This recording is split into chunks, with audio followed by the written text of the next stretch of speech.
All right, welcome to today's episode of the Australian Lawn and Garden podcast. Before we get into today's episode, which is a fascinating one with Food2Soil, a company in Australia, Australian invention, first of its kind, turning literal food into fertiliser. We're going to get into that in a minute. But we have some announcements with the live tour. As you are aware, if you've been listening, we have our 100th podcast episode celebration with Tim the Lawnmower Man. It is a free public event. Brands like Greenworks, Ego, Felco, Cress, the list goes on. The Seawise, man, there's a lot of brands being involved. Jump on the link in the description to sign up to your free ticket. Believe it or not, we booked out the small room in about a week and a half of announcing this. So we've upgraded to a bigger room at this facility. And people, look, I'd love to see you there. Meet and greet, tool demos, all that sort of stuff. Looking forward to it. Also, dates and venues announced soon for Adelaide, Melbourne, and a few other places around the country. Hopefully, Canberra, Sydney, and Brisbane too, working on all that in the background. Anyways, people, let's get into this podcast. Welcome to today's episode of the Australian Lawn and Garden podcast. We have Josie from Food2Soil. I'm going to pretend, Josie, like we didn't have an interruption last three intros and just jump into this as if we're professionals. But I've been looking forward to this. You guys have some very interesting story and a very interesting product, and I'm interested to hear all about it. You're based out of the ACT. How are you going, Josie? Good, thank you, Luke. Thank you for having me on today. Now, you're part of a team. You and Annabel, and you've got a few other people. It is Annabel, isn't it? I haven't got it right. Mixed up with your partner. Yep. Now, you're based... You are a small team doing something really interesting. Would you like to tell us what exactly Food2Soil is all about? Okay. Firstly, the team has grown a fair bit, which I'll expand on later.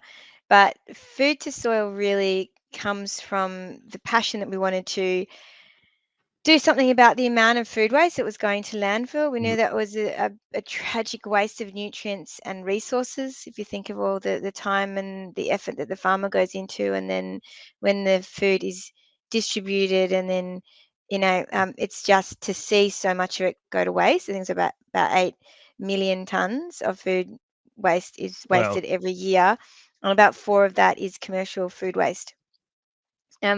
I digress a little bit here to say, so my background is in human nutrition and dietetics. So I worked in a hospital setting for 25 years. And then from there, I went into environmental sustainability. But really, from the hospital setting, you have a lot to do with the kitchens.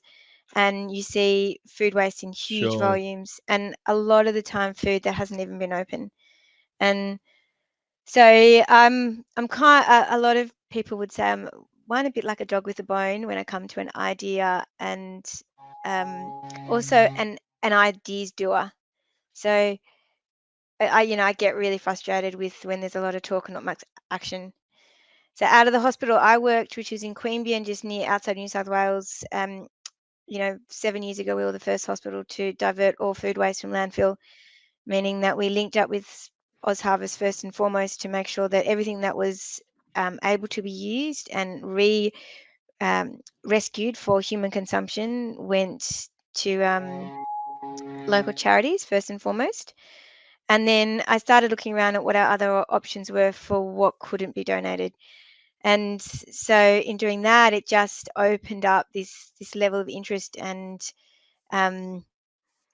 started this kind of passion that I had for, recycling food waste. So we did it at the hospital, and I realised that there was New South Wales EPA laws were going to be following what they've been doing in Europe and even in parts of Wales, where the governments have mandated legislation where commercial food waste will be charged. So I knew that was coming in. I knew that we didn't have many options for composting or reusing food waste. And then I met Annabel through working with the local council and OzHarvest on a project.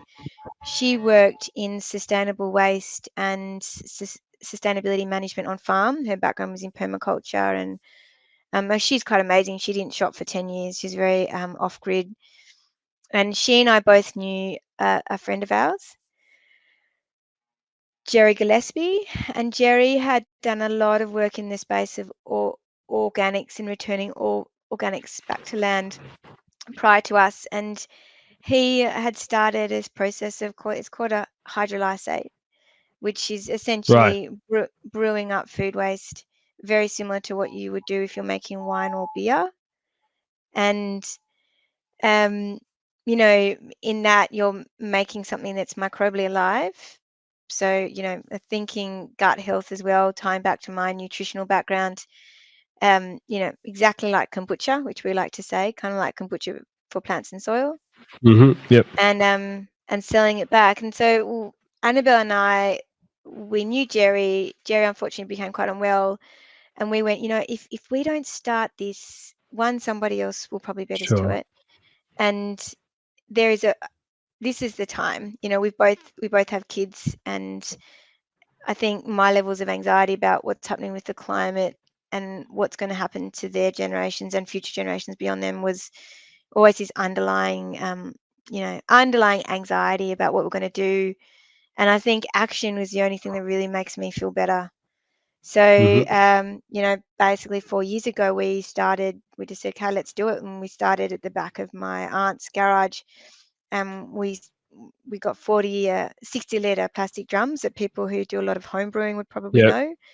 And we contacted the local cafe, and we just started playing around with a good recipe. We made our own inoculum. In Canberra, we have to heat things because I'm very jealous of your heat over there in WA. So we figured out ways to heat things in this very cold garage and get it tested and then trial it in local greenhouses in our gardens, get a lot of feedback. And then we went, you know what, there's a product here, it works well. The process is energy Right. efficient. Once you get it going, the microbes do a lot of the hard work. They're very busy during that fermenting stage, breaking down the food into components that is then bioavailable to the plants. And then we return it with a good amount of, bacteria and fungi. Although, some people listed it say, some people call it fungi. Have you noticed that when you're listening to podcasts They're in wrong. America? Yeah, those They those go, people are dumb. We don't listen to them. I know, I go, what's this fungi thing? So yeah, and then essentially without, you can see how there's lots of arms as to where this came together, but we decided there was a business, there was a product, there was a Mhm. market, and now is the time to do it. So managing young kids, another job, and this, and markets, and just getting the wheels on it for the first couple of years, and then deciding, with markets, it's not like a bread or eggs. You don't need to buy it every week. You're quite quickly going to saturate that Yeah. market. Well, if we're going to go broader on this and get more traction and, get more sales, we would have to go and build a website. So we did that, and what do they say? The rest is history. Yeah. The rest is history. I probably should So let you it's a ask the very next question. no, it's all right. I like that you've gone on a run there. So it sounds like it was a kind of a very natural uh, progress in terms of you as a nutritionist or dietitian, dietetics. I always get those Yep. things mixed up. You have this, you're seeing 4 million. So half the waste of food waste is stuff that's already been produced. So you've Mhm. already, which itself is crazy because, I mean, to not even talk about soil health or anything, the fact that if you went back 70, 80, 100 years and we're like, we have this much waste of food that we're Mhm. not even eating is nuts. Mm.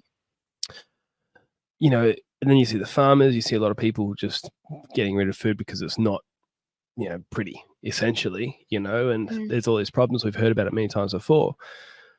And then you see, meet a couple of people passionate about it itself and create something that is then a usable product from this. So it's a liquid fertilizer, right?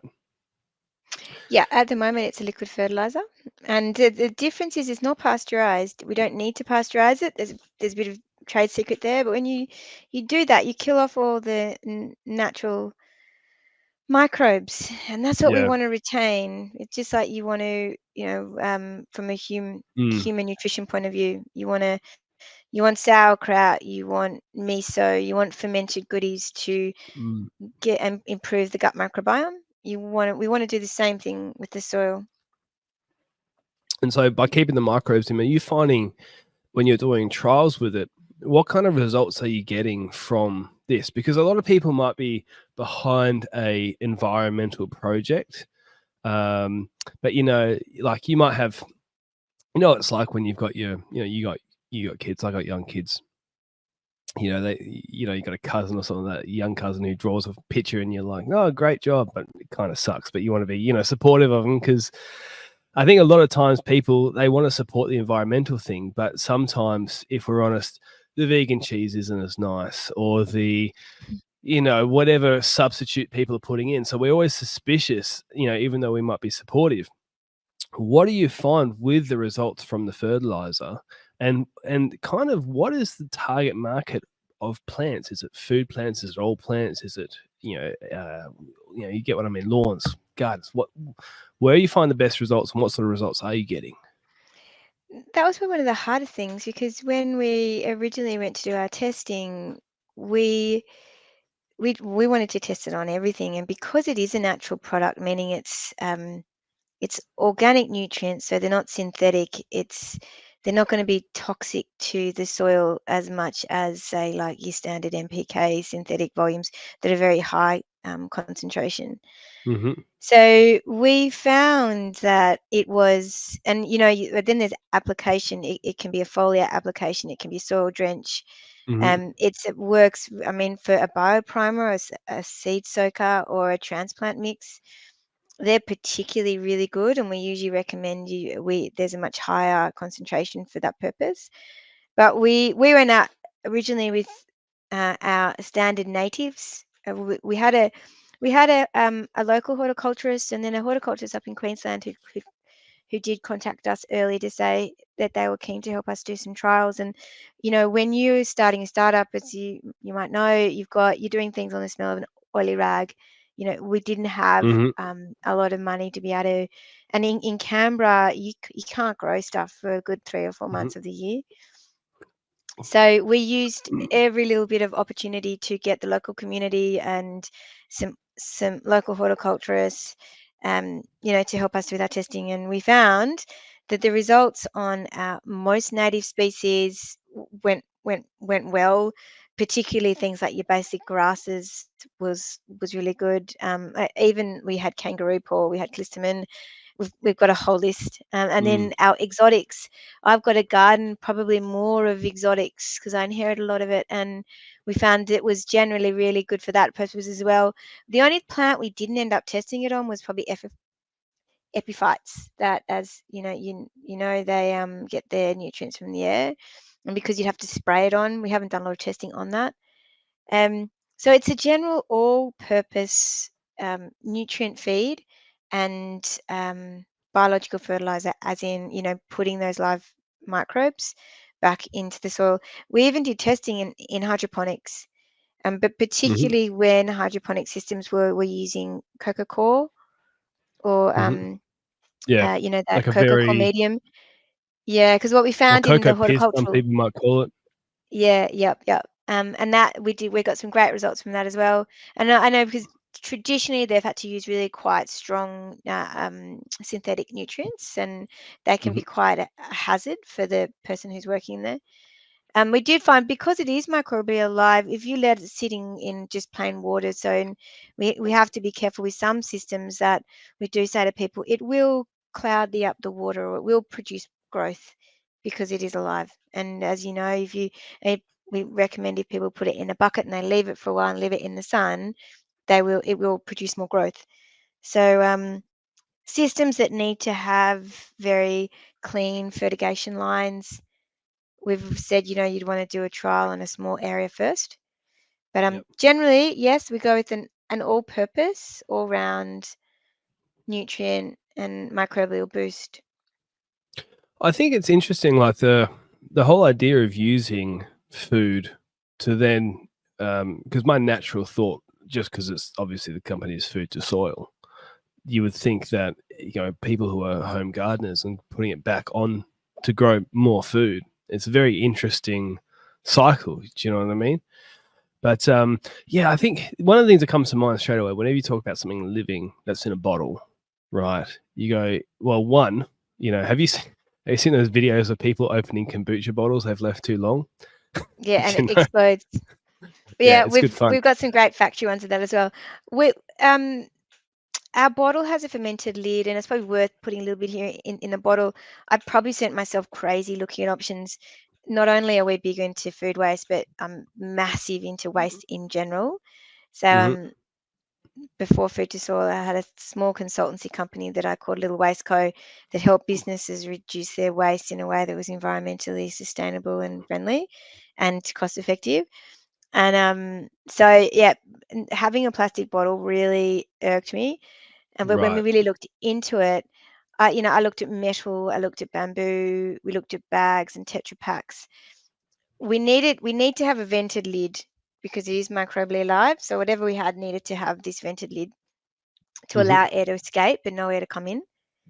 And then if you go recycled plastics, the only option was to get something that's made from recycled plastics from China, and the carbon footprint of getting it then shipped here Shipping. Yeah, really exactly. outweighs the local production of plastic in Australia. So we had to go with a locally made Australian bottle that was sturdy enough to be reused. Where we can locally, we had people would come to site and they can refill it, or they donate it Mm-hmm. back and we Mm-hmm. refill it. But yeah, the trick there is that we have a vented lid to allow gases to. It's just like you would what most kombuchas do Mm-hmm. to allow gases out and nothing to come in. And sometimes on bigger volumes, we just recommend people if we don't have a vented lid, they can burp the bottle. But that's part of. We've been quite lucky there. It's um, we have a blend, a recipe that we've kind of nailed that has meant that the product doesn't explode. And a lot of we've connected with a lot of people That doing the sounds same. pretty positive. You wouldn't want to be like, this product might explode on you. You know what I mean? Like, that's a Yeah, I bad know people day. doing fish, and they've got issues where they can't bottle it because they've tried so many different options, and it explodes. Yeah, yeah, but not literally combusts and flames. More, No, it you know, just it just shoots out of the it yeah it like kombucha yeah out of a bottle. pretty much yeah pretty much. So then thinking about it, then it sounds like so obviously the environmental factor is huge in your thinking, reducing the waste, both in what you're using or reducing your carbon footprint for the packaging and everything like that. A lot of people as well, they don't realize that traditional synthetic fertilizers. We've talked about this on the podcast with different people, and I like having people from every side of every corner of the industry to Mm, chat on, because I just think these are interesting subjects. But what I've kind of found is, and you might have found this as well, is people don't really talk across niches or groups. And a lot of mm, people who are kind of in a certain world have, say the permaculture world, they don't really talk to lawnies, and lawnies don't really talk to people who grow their own food, and people who grow their own food have not that much idea about natives. It's like they don't really talk to each other that much. But a lot of people, they go, okay, I get the idea of compost, or I get the idea of this, but they don't realize that sometimes putting in synthetic fertilizers is actually damaging long term to the soils, and putting in mm, certain other methods, like for example, in farming, tilling is something that can mm, really disrupt the soil. There's a lot of things like that that people mm, don't really understand. They just go about their life, go down the Bunnings aisle, just grab something off the shelf, use it because on the label it says citrus, and I've got a citrus, and they chuck it down that way. How do you feel about that? Because if you're a broad solution, do you actively try and educate those groups on what you're doing? Are you actually trying to reach out to every single corner of the market there? look, I think you're going to have the world is full of wonderful variety, and you can't change everyone's thoughts. And I suppose everyone is going to have a different thought process around um, what they think is best. So we don't necessarily go out with a blanket. Preaching to the converted is so much easier and sometimes more rewarding. And I think people will come to their own conclusion about what's best on their own journey once they really start looking into all aspects of an argument. When it comes to, I mean, this is the same for dietetics. You're always better to eat the food that is easily and more efficiently digested than you are to take a supplement. You're always better to have a banana than you are to probably have a vitamin B. You're always better to eat would it be red meat or oysters than you are to take a synthetic tablet. We don't absorb the same amount of those nutrients from the tablets as we would from food. And I can't tell you from, someone who has a science degree who studied the human gut and worked in that so much and then started really getting to soil health. Now, I'm not a horticulturist and I don't have a huge background in regenerative ag, but there's one thing that I can see is that the human gut works very similar to soil. And really, the role in microbes has been understated for a very long time. And in the medical world, they're really starting to link gut microbiome with so many conditions, from mental health disorders to heart disease and diabetes, like you name it. And so as someone who had that background and then really started looking at soil health and watched a lot of podcasts and about from Elaine Ingham, started looking at my own research and then seeing my own soil and knowing the difference between when something had microbial life in it. It was light, it was fluffy, it allowed water to seep in, it held more water, it held retention, the plants grew better. It just all connected. So as a consequence, I don't necessarily have, I mean, for myself, I don't necessarily put on any synthetic fertilizers. I can see why maybe people in farming still might need to test their soil if they're constantly growing. And when you do grow plants, they do take nutrients from the soil. But I think it can be done in a way that should only be fixing if there's a problem. It shouldn't be something that is just dumped on without looking at the role that microbes play in that whole holistic management. In an ideal world, if you've got that system running beautifully, you shouldn't need additional nutrients to be put on in a synthetic way. But I can see why people may need to do it in a broad scale, particularly if they've got to earn a living off their land. Yeah. So we try and sit in that. This is what we believe is best. Um, and allow some people, they might come to their own conclusions of their own journey. And maybe there is a way to be able to use a small amount of synthetics in a measured way that's monitored. A big thing for us too is watching that. If you use too much, what do they call it, the moron principle? A lot of it's just running off. It's just you're wasting money. It gets into the waterways, cause havocs all along our waterways and then into our oceans. And so, even if you're really passionate about that, well, you reduce your usage of nutrients that are synthetic purely for that purpose. I think the thing about, from your perspective, you're probably being new, right? There's a lot of people who are very conservative, not in a political sense, but in a business sense. You know what I mean?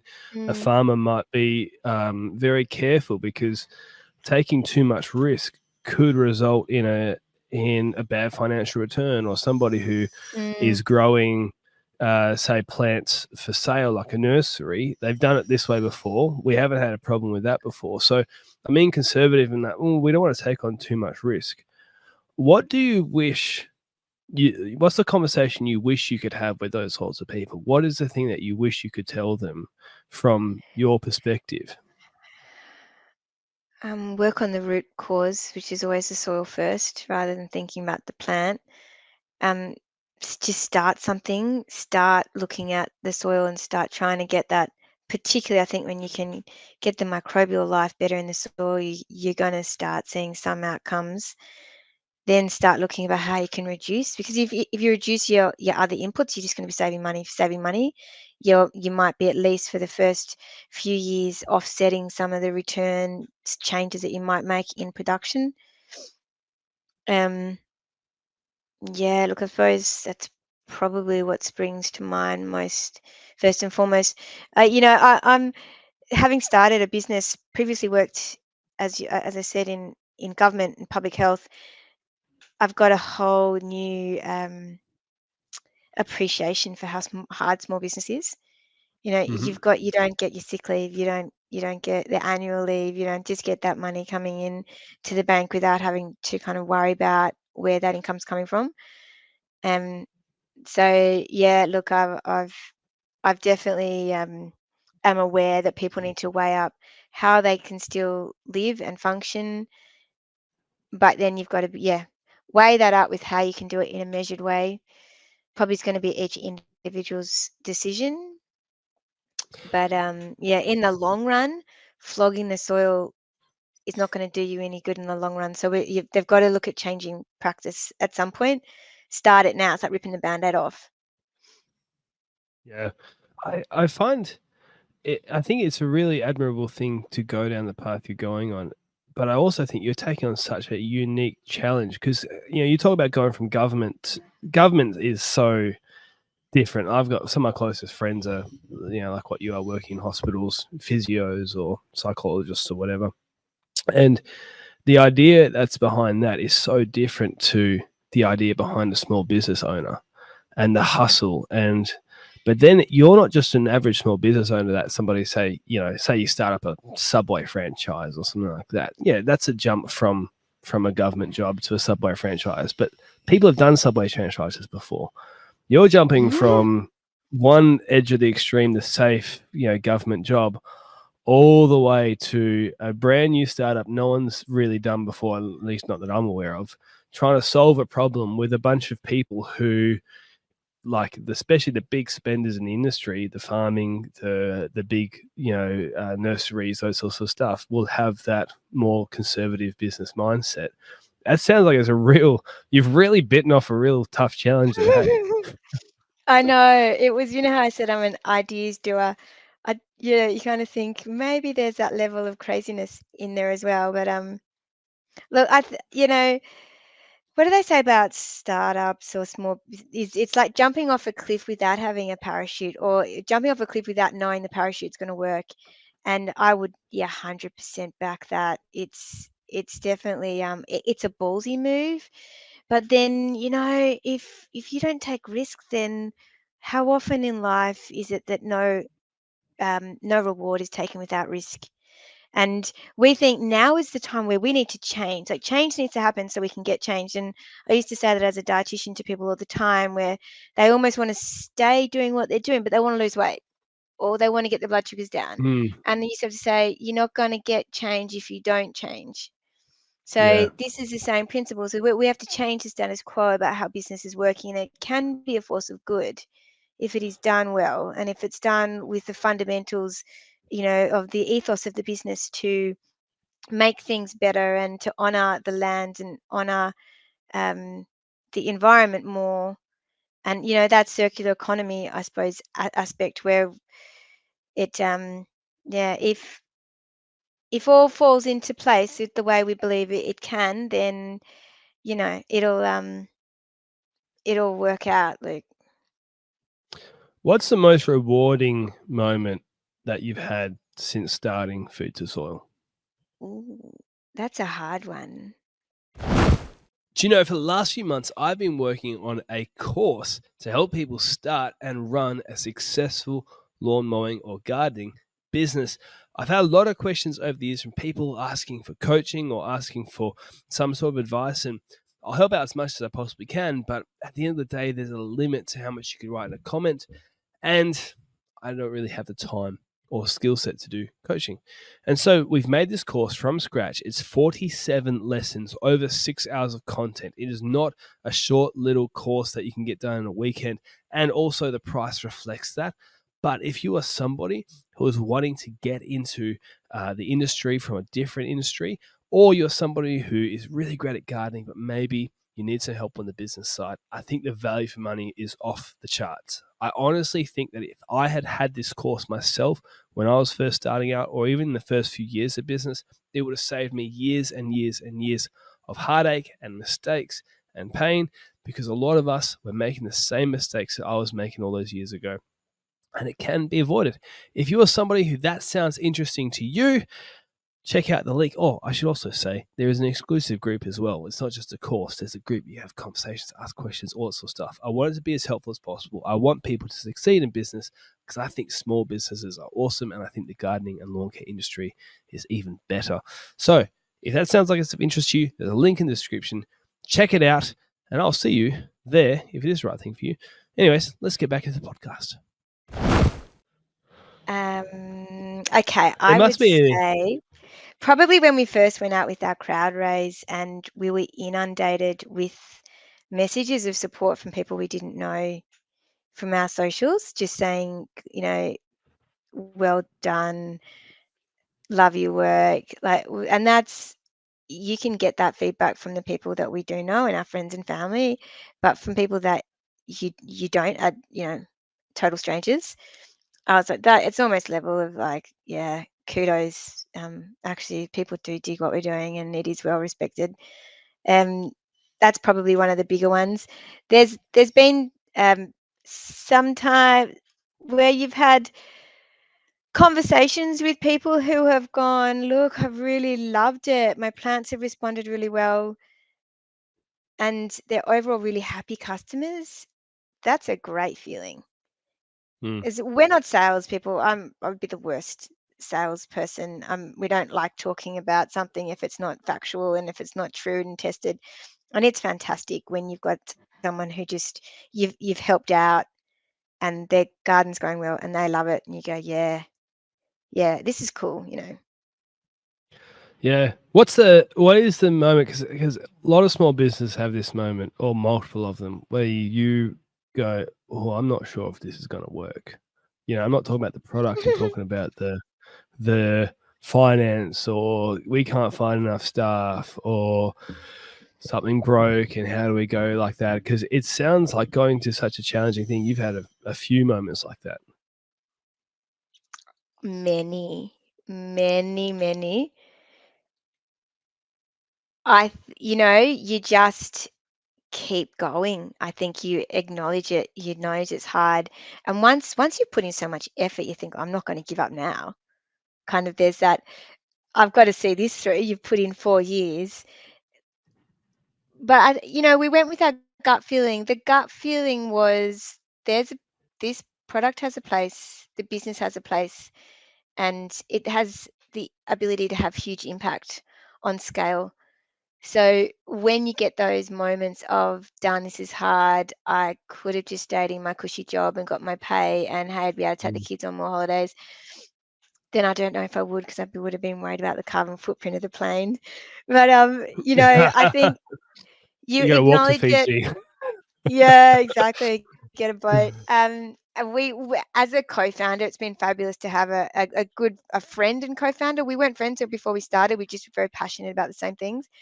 And we both say we couldn't have done it on our own, because there are times where you think, I don't know, I just don't know if I've got it in me today.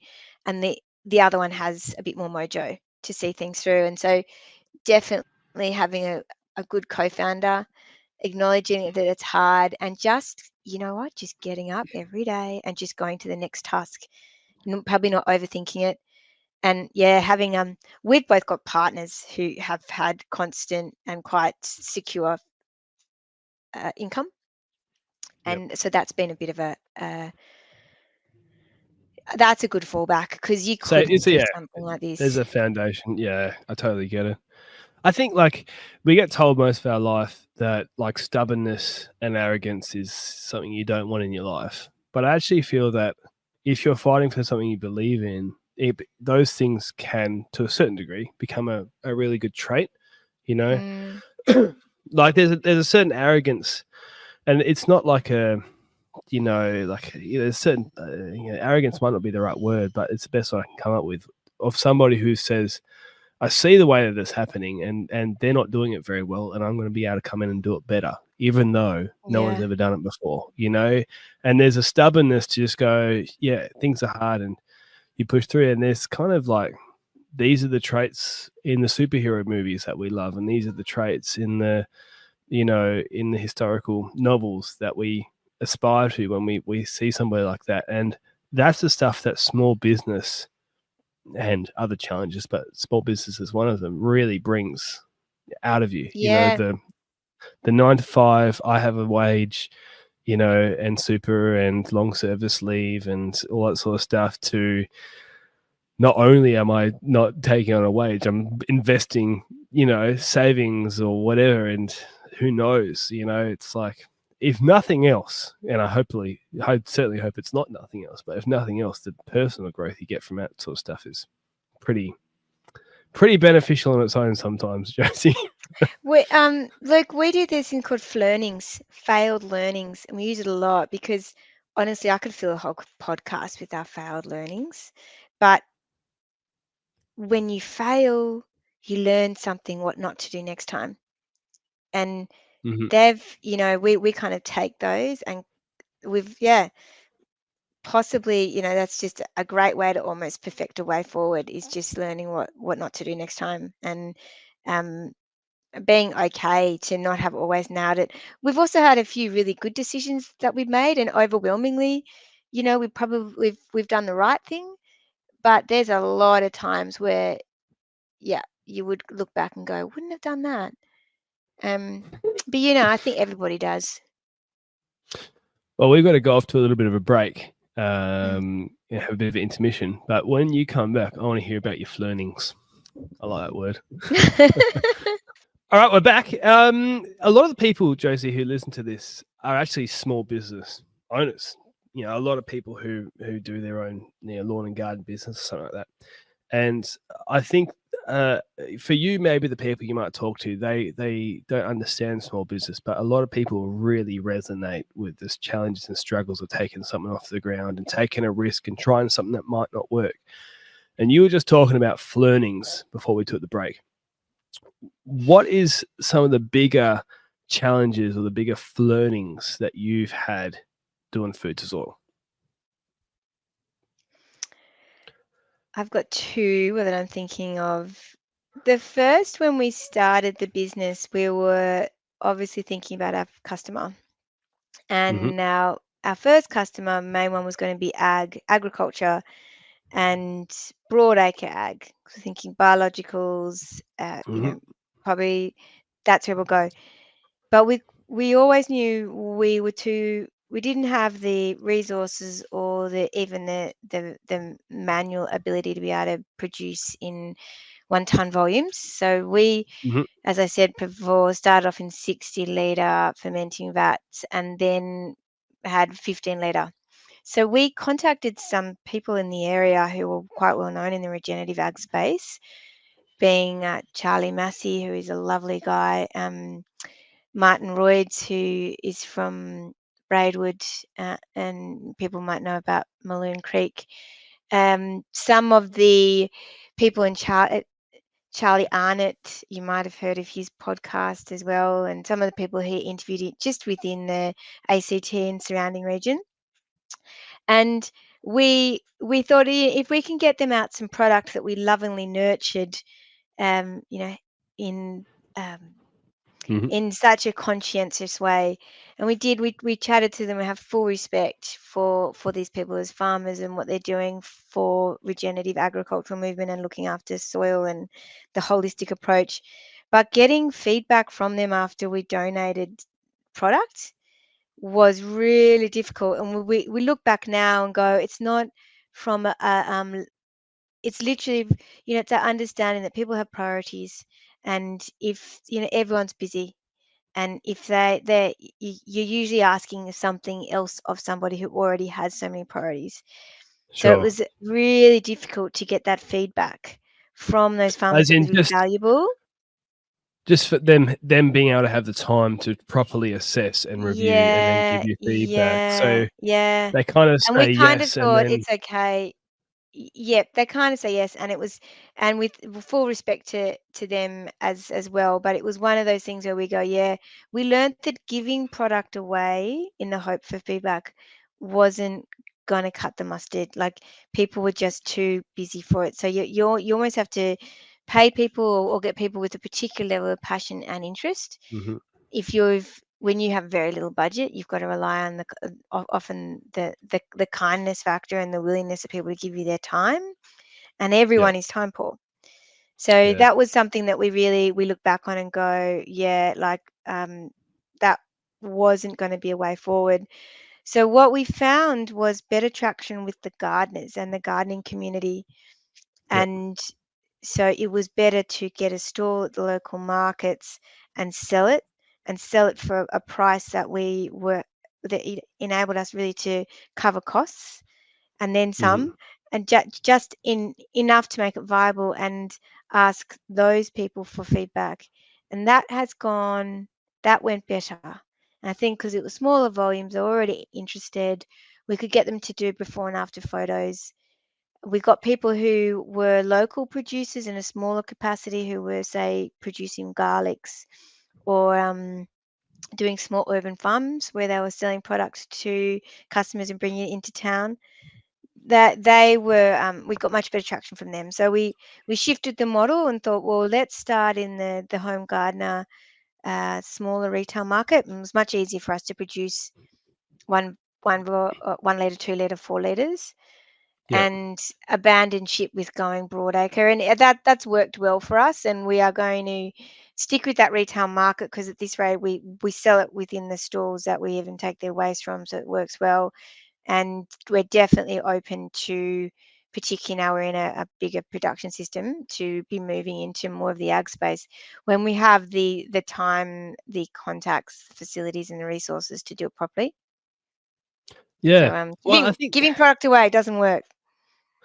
so. Giving it to a certain type of, yeah, it's a fascinating thing as well because I've had these thoughts a lot with obviously the podcast and having sponsors and things like that. One of the things that I've found is there's certain types of people that I can't take on from Mm. a integrity standpoint, and not that there's a lack of integrity taking on some sponsor, but what happens is if a certain brand, say a lawnmower brand, sponsors the Mm. podcast, I might love that lawnmower brand, right? Mm. And then I get sponsored by them, like fantastic. But what does the internet go? They go, oh, you're only saying you like that because they're sponsoring you. Do you know what I Yep. mean? Mhm. And it's like it's a really interesting perspective because content creators have got to make income some way, but also it would be we just say no to those types of sponsorships.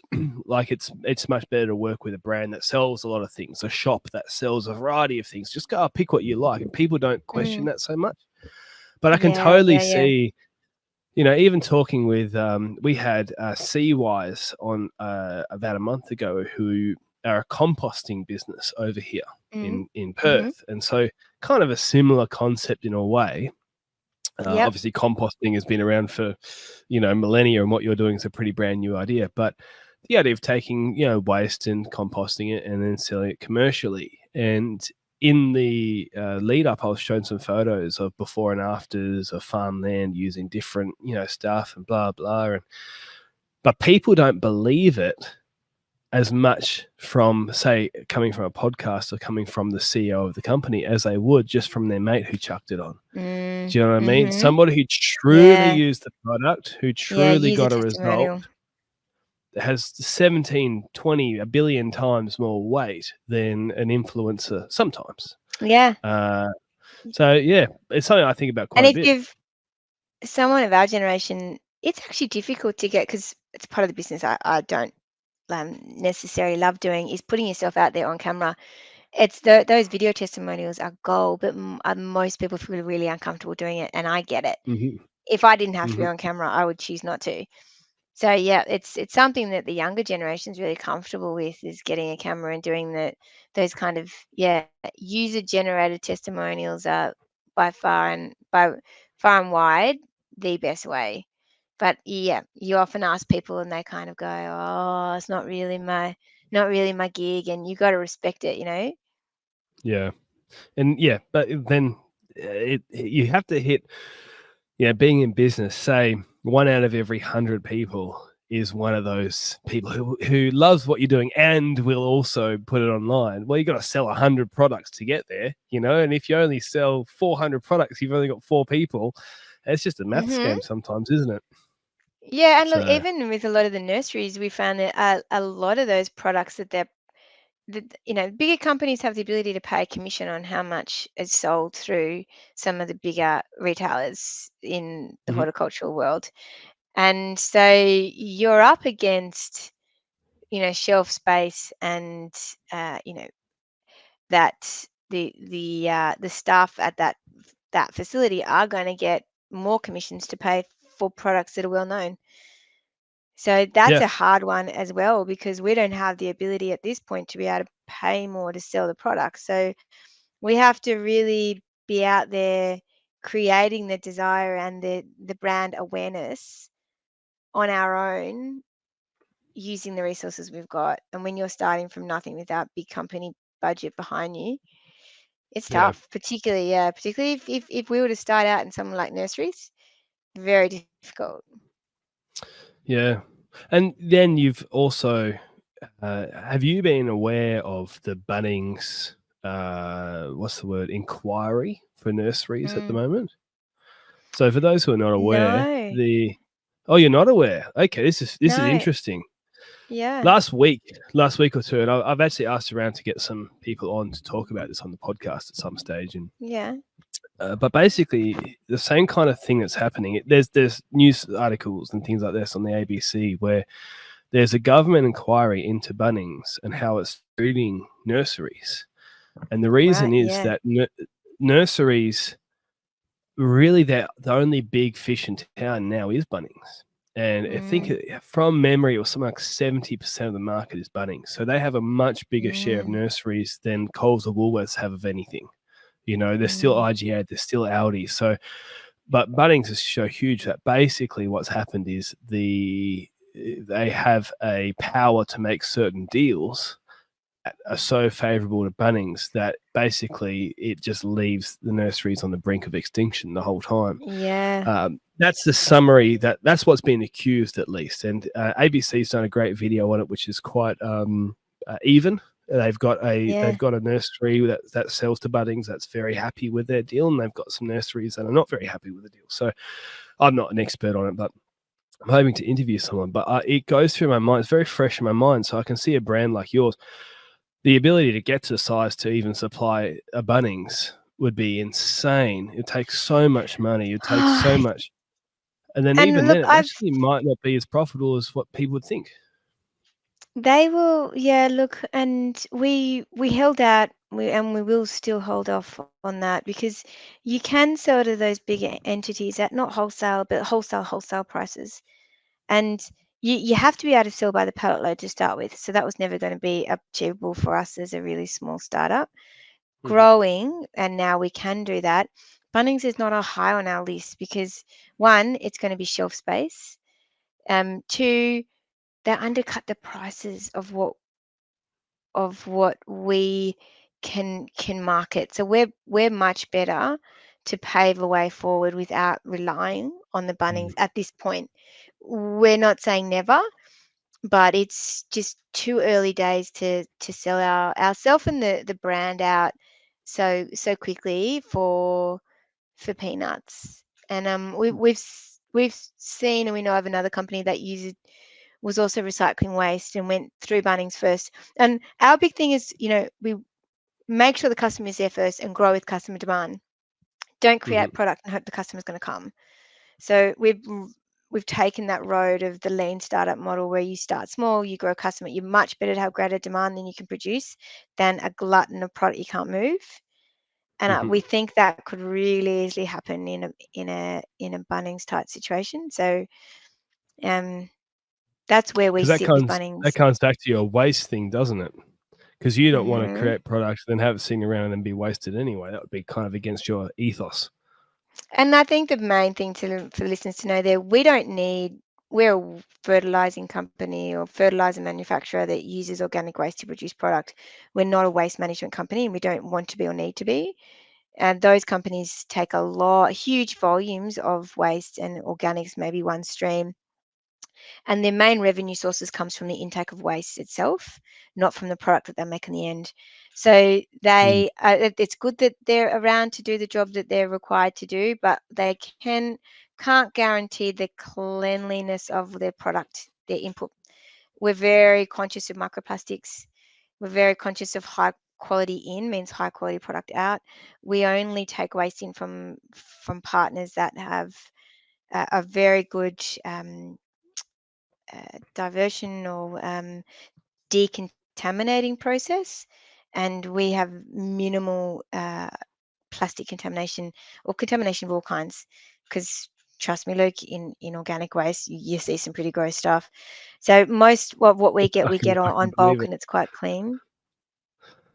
So yeah, Yeah. we only need a few key stakeholders that we provide a solution for. We don't want Woolies and Coles waste. We don't need to take it. And yeah, there are reasons for that. So you don't want to get in the situation where you end up having way too much waste that you can't process as well, because then what do you do with that? So it's like being able to manage the waste in and the sales out this is where this early start of the business is quite tricky, but it's good to be doing it on a slightly smaller scale than a huge scale to start off with, so you don't get it wrong. It sounds like it's very important, the mixture of waste that you have. Like, I don't know what you're using. I know you've advertised coffee grounds that Mm. you use as well, Hmm. but it's like, I don't know, let's say you're using X amount of citrus peels and this much of that and this much of Mm. this or whatever it is. I'm making all that sort of stuff up. But is it the case that you do, because you have to, I know you advertise a, what's the word, nutritional breakdown on the bottle, you know, Mm.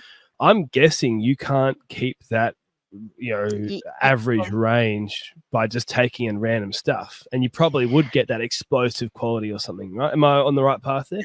Yeah, look, so what we figured that out early. If you take waste from the same places, you generally get a similar waste source, because particularly if you're taking it from restaurants, the menu stays the same, and people generally eat the proteins of meals, and they leave the same thing. So on whole, Yeah. if you were to break down, we use a lot of coffee grounds. It's a good strong coffee blend in each batch, which is good because coffee is uniform and stays the same in its nutritional value. These are used Mm-hmm. coffee grounds, yeah. And Mm-hmm. then from a nutritional point of view, we pretty much have a very your straight proteins, your carbohydrate, and your green veg, your veggie sources. If we look at them in proportionally, they generally stay quite similar. And so if we have a batch that we go really needs a bit more protein, because we process raw meats and cooked meats.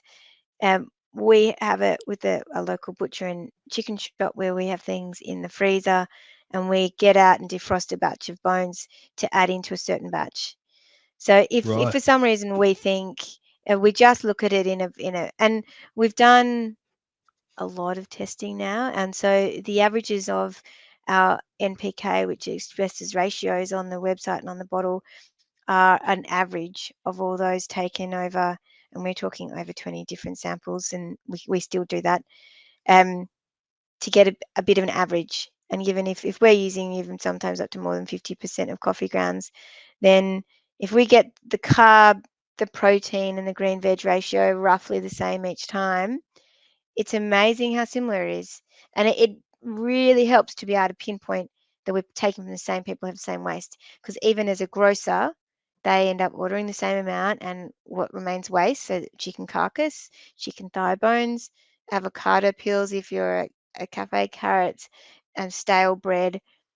It it's Right. often really interestingly very similar. So that's where we go with it. It's certainly not huge variation, but there's always going to be some. So I've got the nutritional breakdown on my laptop here, but the Hmm. NPK is 618, and there's Yeah, quite a bit of iron and quite a bit of copper in there as well. yeah, But boron, manganese, zinc, cobalt, calcium, magnesium, sulfur, sodium, all that sort of stuff in there as well. So it sounds like it's. I mean, obviously, being if you're taking a synthetic fertilizer, usually what they have is like say pure nitrogen in the form of urea, and they mm, mix it with a pure source of iron in iron sulfate or yeah. close to pure. And It's and then they it's mix always them going all to be together. higher. Mm, Yeah, you can sort of be controlled. But I guess the other thing is that the truth is, does it really matter if there's a slight fluctuation? I mean, obviously not a massive, but a natural fluctuation. People, are you really going to notice it? I think people are not buying it for the exact science, but the concept more than anything else, right? I think, yeah, that, and the variation means you get variation in the microbes, and you want a really good variation in microbes. If you kept the recipe the same, then it would be the same blend. And so that's we kind of embrace that, to be honest, to be able to. It's just like the diet. You don't want to be eating the same things all the time. You want a bit of variety.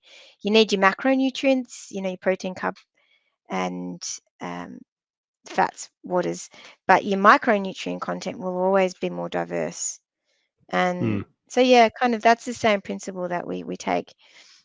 Um, mm. in terms of we found that hard with the NPK because we can only express it as a ratio, and that's as a ratio when it's at its full capacity, not necessarily when it's diluted, which does impact that. Though we know with organic nutrients, they're so much more better absorbed than inorganic. So Yeah. if you're going to put something that's a more stronger synthetic, what is it? I think it's up to 70% of that. It's not 60 or 70% of it is actually just washes away. That Well, that's when we kind of go, well, you've got that as well. You go with an organic nutrient, doesn't have the same impact, isn't washed away as much. You get more value for money.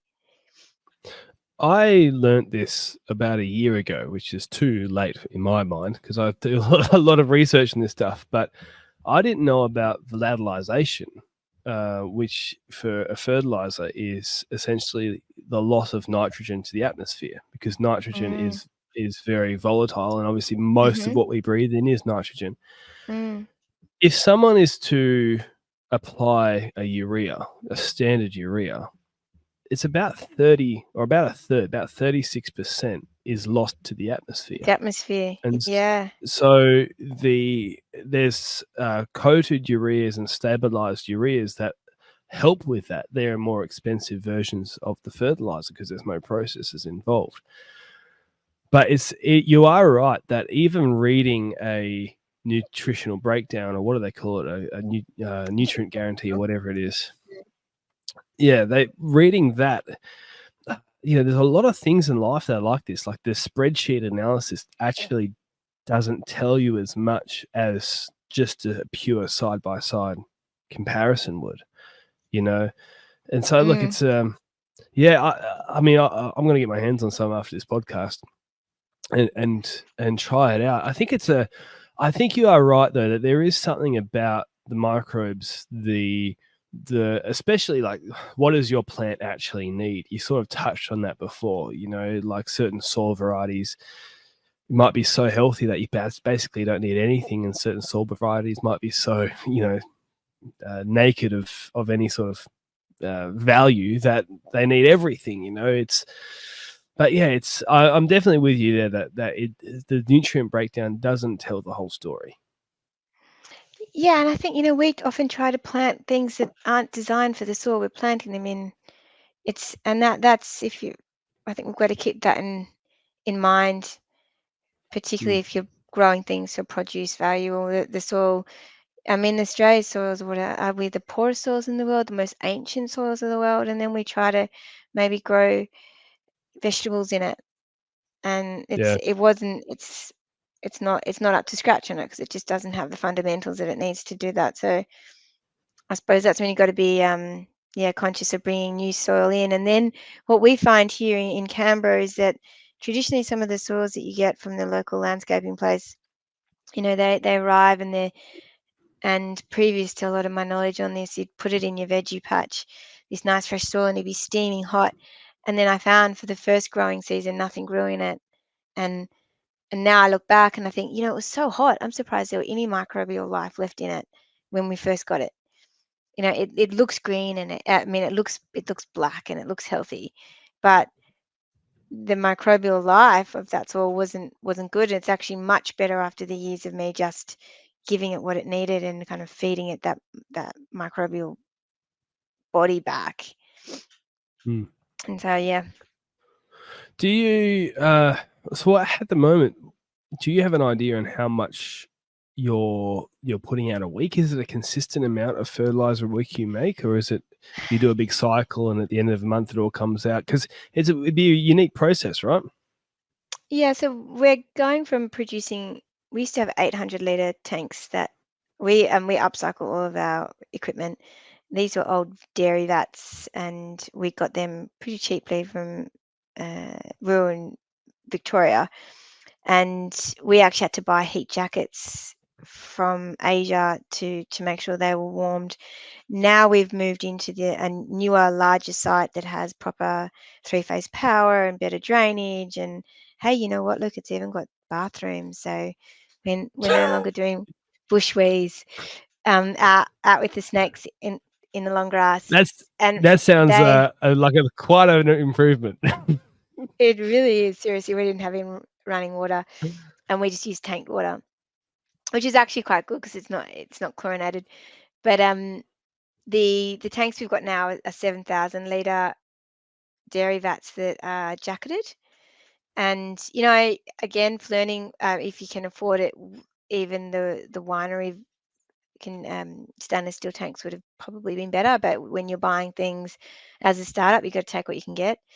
So on 7,000 liters at the moment, we've got 4 of them pumping and going. We fill 1 a week, so we use about 3 ton of food waste goes in the bottom. It's mixed, and fermented, and we will drain 1 a week.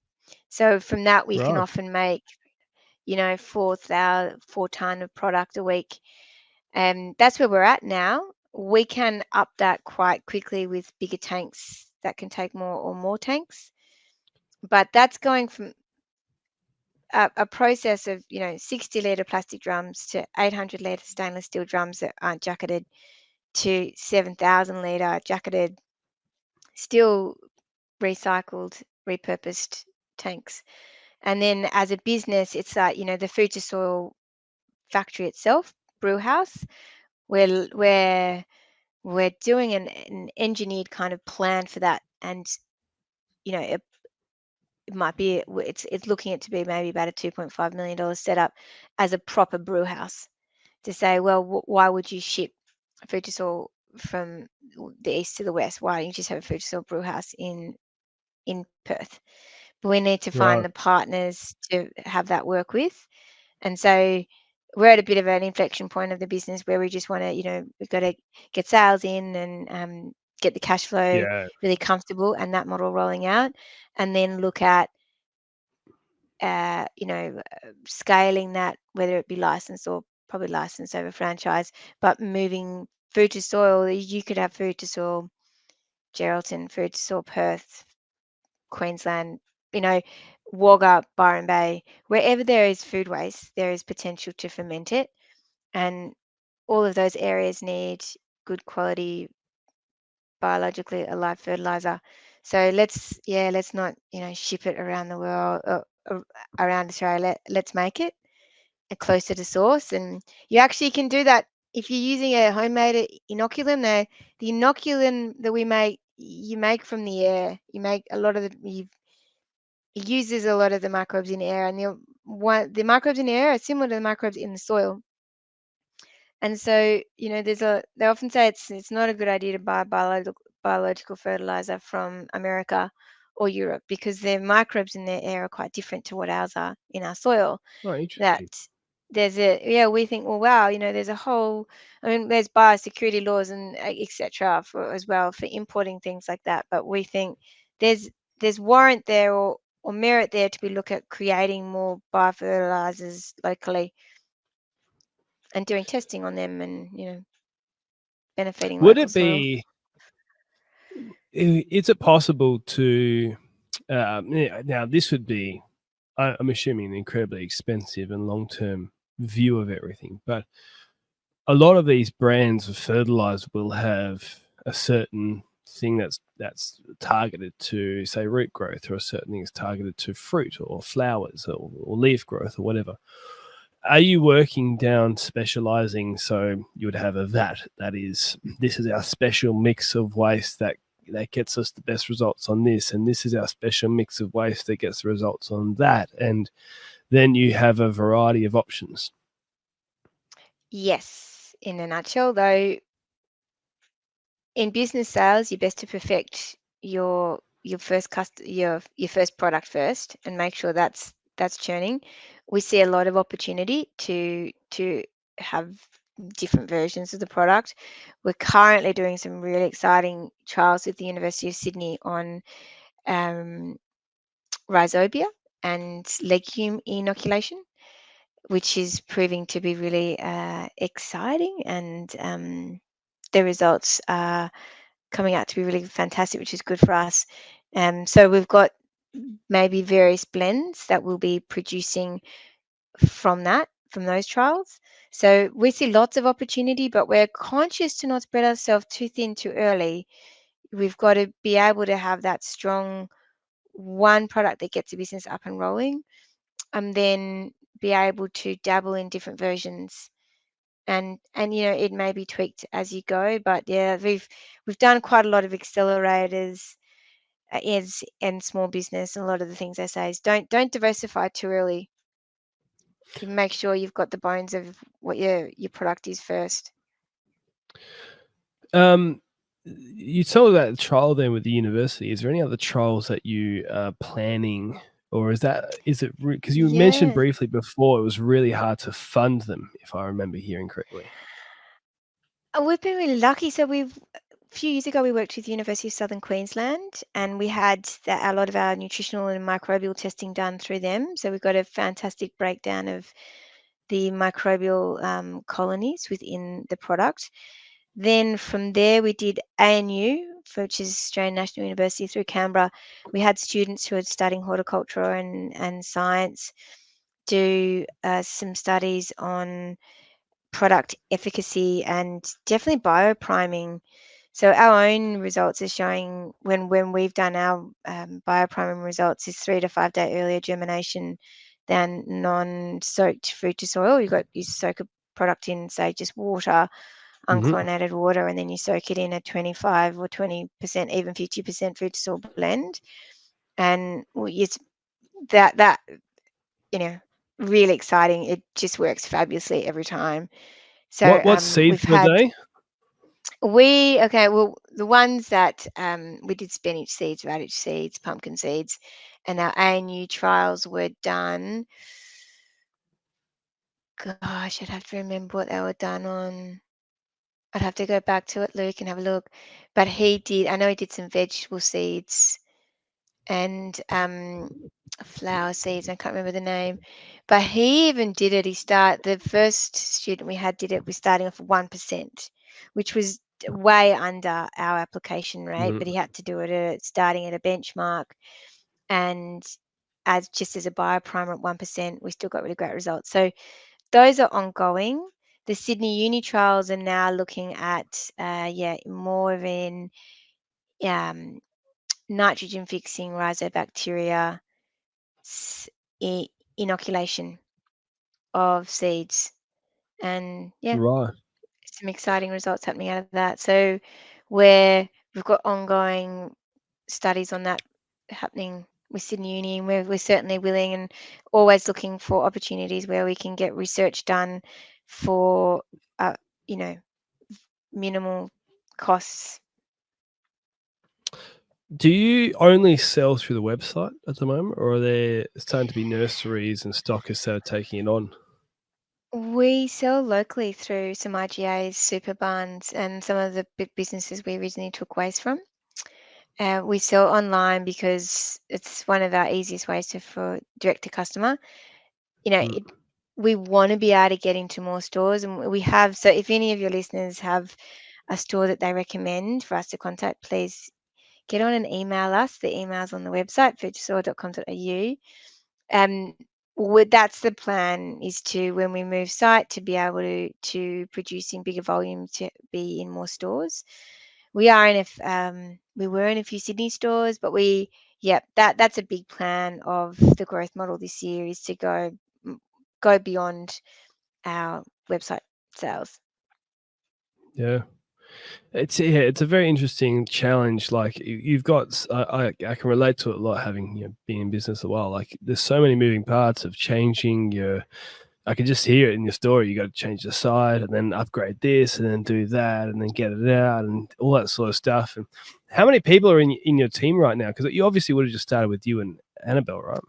Yeah, we did. So for the first 2.5 years, it was me and Annabelle doing everything, and that's literally picking up food waste in the back of the family car. And Smells great. the kids loved it. Yeah, they loved, particularly when you're picking up from the local monger. Um, so that was two, and that's us processing, bottling, shipping, going into the post office with little trolleys, and everyone in the post office was like looking at you going, oh no, I don't want to be after that person. um, and then marketing, getting the website up, getting the socials done. So the first thing we did was we hired some help with our marketing, and that's just a 1 day a week role, which has continued on. But she's now been with us for a good maybe two and a bit years. And then moving into this first site, we hired our first is a process engineer, Iranda, who's from Sri Lanka, and it's been amazing. He's kind of our operations manager now, which is fantastic because during the crowd race, you just cannot be all over everything. So we just contract out a bookkeeper, we have an accountant, legals, and most of them, it's more of on a needs basis. We've also been able to, from the crowd raise now, add in some more admin assistants. So we've got a team of really dedicated people, and most of them reached out to us, just loved what we're doing. Most of them are into soil health and produce and health in general, and have an interest in the area. And we're big on a diverse team. We just think you just like the blend, you get the best outcome when you diversify. And yeah, I think that definitely excites us because we get so much value of a really close knit team who want to see the business do well. So they always put that little bit more effort in, and we make sure we give back to them in good fair pay, and see more job opportunities as the business evolves. Yeah. And how much, what is the goal then long term? It sounds like you want to be all across the country. You want to be having your, what do you call it, inoculation or your brew house. That's what it was. Brew houses everywhere, take over the world. Is it the case that you kind of want this to be kind of a movement that eventually, the food waste problem is solved, or do you just see yourself as a small part but important part of that? Oh, we're a piece of the puzzle. It's too big for us to solve in terms of the food waste problem on our own, and we don't aspire to even try and do that on scale. But we want to be a part of the solution. We see we are one of the few businesses that can take a problem and then make a solution that's literally a solution. um, Put it on land and then help the soil, which helps the planet. So for us, it's that win-win-win, that complete cycle. We'd like to have the business evolve to a point where we're the biggest impact we can have. On my deathbed, I'll be like, I really had a crack, and I did what I could, and I had a bigger impact than I would have had if I just kept to my public service role Yeah. and tried as best as I could as a consumer. I could, you've got to do what we've been doing to have a much bigger impact. So yeah, definitely we'd like to see more Food2Soils, and whether that be the Food2Soil micro factories and the smaller ones, or whether that be Food2Soils that are slightly bigger and they're in major capital cities. There's aspects of the strategy that we're going to have to refine as we go, because it keeps changing. And from what I know about business, I think that's a sensible way to go, because the parameters always change with the times. So yeah, and the movement, he said it's a movement. 100%. It's more than a business. It's the movement of no longer ignoring the role of microbes and the important role they play in our health and the planet's health. No longer ignoring the problem of food waste and seeing waste as something, and nothing should be wasted. Nature doesn't waste anything. We shouldn't waste. Yeah. Oh Joe, yeah, and then I think that's a great way to sum up how you feel, because it's definitely, when I'm listening to you, at no point is this a story of, well, here was a great profitable opportunity for us to line our pockets and buy a third super yacht. It's, your passion is a story, and you're talking there about the deathbed and what your legacy is going to be. And I think people can really relate to that, because, at a certain point you need to pay for some bills and, be able to afford the KFC drive-through when you need it. But there's something a little bit more important to that sometimes. So, yeah. yeah, on the dietetic side, I've rarely ever been a KFC shopper, Luke, but I agree. I I'll mean, be honest, if the KFC is my favorite in the world. I think it's the yeah, meaning to life itself sometimes. I'm more of a dark chocolate and cup of tea kind of person. But, Yeah. yeah, definitely it's never been about how much money wealth we can have, but you do need it. You need it to be, it's why it's not a it's not a charity. You need it to be able to be self-sustaining and Mm, pay the workers that they need to have a decent life, and pay ourselves what we need to be able to cover our bills and still um, grow the business at the same time. But yeah, of it's course. yeah, it's certainly the drive or the impact of the business overall is much a greater personal drive, Motivation. I should say, much Yeah. greater motivation. Well, where can people get some? You got the website Food2Soil, and Yes. And look also at food2soil.au on social media. Follow us on that. On our website, we've got blogs, and probably sign up, because if you subscribe, where I'm, as I said, very not into fully filling people's inboxes with junk. So we're conscious of that extremely. So if they subscribe, they get the welcome 15% discount, which always helps with their first shipping. Best way to contact us too, if you've got a lot of local independent sellers really yeah. kind of get on board. So, and send us an email at info@food2soil.com.au if you want to get in touch. You've got an idea. If you've got some partners who you think in anywhere, whether it be WA, South Australia, Queensland, the warmer weather, guys, ferments beautifully. You know, half the time, if you've got good weather and the microbes are doing a lot of that work themselves, you probably don't need the level of insulation. So, if people have got good partners with food waste and a bit of some petty cash lying around to get a food to soil going, then there's lots of opportunity to chat to us about how that might work. Well, a litre is $28.50 AUD plus shipping, which is really not that expensive, is it, for someone who just wants to try something Uh, out? And a lot of the yeah, and people look, who it's a are 1 to 100 ratio, so that's 100 ml in a 10 litre bucket. It'll go the distance. And we always say take before and after photos, because it's good. That's the other thing. You got to fundamentally believe in something.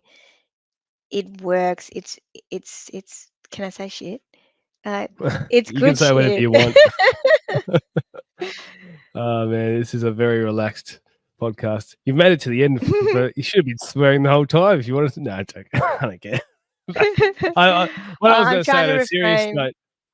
No, on a serious note, I'm really curious as to. I'm going to get something. I'm going to try it on, because I can notice that there's a high iron content, which is Mm, something that we use a bit on lawn, and having that green up effect, if it was good on both food and lawn. I know a lot of people who listen to this are into both of those things, kind of. yeah, And you do get to the point where if you've got a small little garden, if you've got a big garden and you love trying things out, like you just buy everything for the fun of it, it's your yeah. hobby.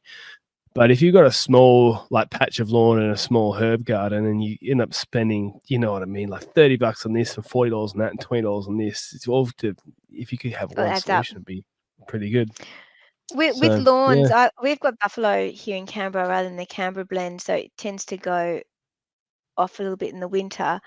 But look, with our lawns, I've put quite a stronger application on lawns, because it can handle it quite well. And my lawn is, um, I'm going to sound like I'm kind of blowing my trumpet here. It's easily the best. It's the best lawn in the street. I think one, I actually really worked on the soil before we laid the turf, and then it's just always had so much food to soil kind of going, mainly just in the growing seasons because nothing grows much here in Canberra. But with lawns, my main thing would be definitely a higher concentration, maybe even doubling what you would normally provide I think, yeah, as I said, it's 1 to 100 ratio, similar like a 1 to 50 ratio if you're doing a lawn. Yep. And then do it So before and after photos.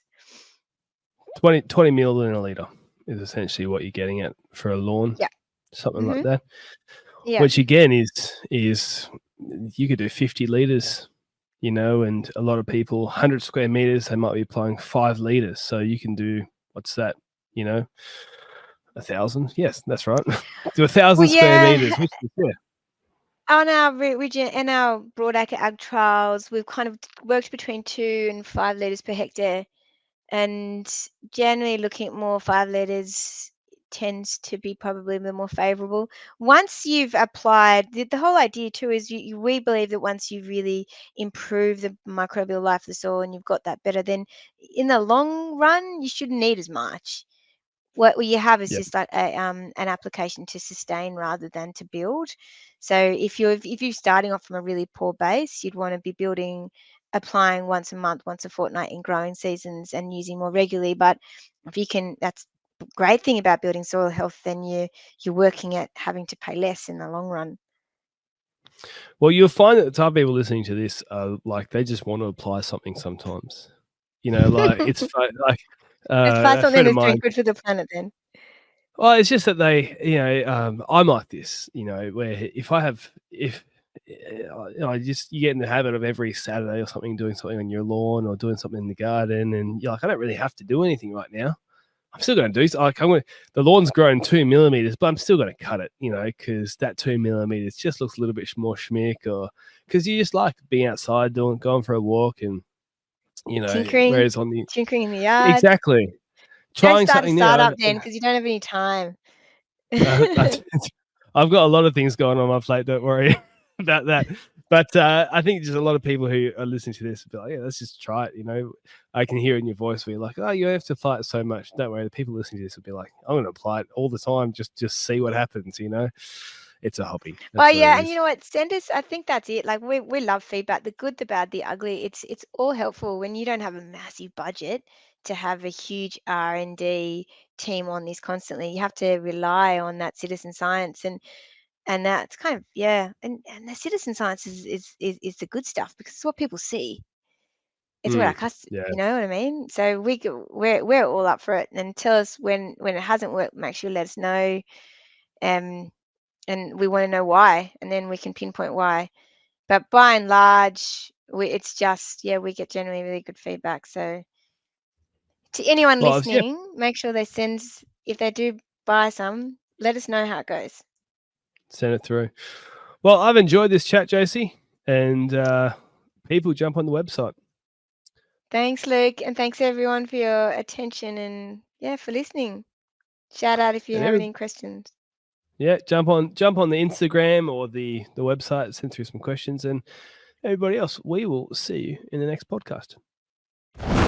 All right, friends, before you go, firstly, well done for making it to the end of the podcast. Secondly, if you have made it to the end of the podcast, you obviously liked the podcast. If you do like the podcast, which you clearly do because you made it to the end, unless you fell asleep or somebody held you against your will, maybe you're the passenger and the driver put the podcast on and it was too awkward to tell them that you didn't like it and you think the host is an absolute wanker. And so you just sat there and suffered. But everybody else, other than those two scenarios, you probably do like it. If you do like it, can you share it? Can you comment? Can you give us ratings? All that sort of stuff. Support in some way because this is not a big production. And believe it or not, those little things actually make massive differences to the algorithm, helping people find the podcast. And ultimately, if you enjoyed it, maybe somebody else will. So I'd really appreciate it. Thanks for supporting and listening all the way. I'm glad you enjoyed it. Anyways, I'll see you in the next podcast.